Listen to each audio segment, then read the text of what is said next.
বদ্রীনাথে ভগবান শ্রীবিষ্ণুর যে মূর্তিটিকে পুজো করা হয় তার নাম হলো বদরীনারায়ণ। এই বদরীনারায়ণ ভগবানের অপর আরেক নাম হলো বদরী বিশাললাল।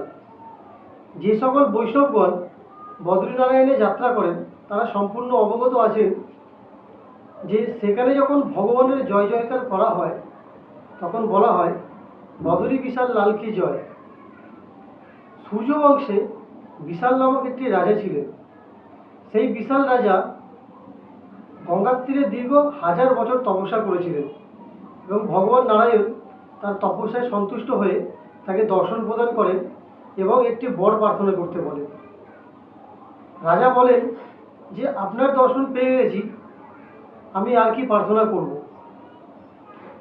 আপনি এমন কৃপা করুন যাতে আপনার অখণ্ড দর্শন আমি করতে পারি। তখন ভগবান বললেন তথাস্তু এবং বললেন আমি চাই তুমি আর একটি বর প্রার্থনা করো। তখন রাজা বললেন যে আপনার নিবাস এই তপভূমিতে হোক। দীর্ঘ 1000 বছর তপস্যা করার পর আপনি আমাকে দর্শন প্রদান করেছেন।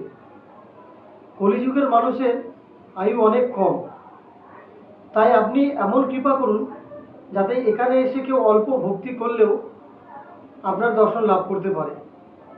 তখন ভগবান নারায়ণ রাজাকে বললেন যে তোমার নাম শুধু বিশাল না, তোমার হৃদয়ও বিশাল, তাই আজ থেকে এই ক্ষেত্রের নাম হবে বিশাল লাল ক্ষেত্র।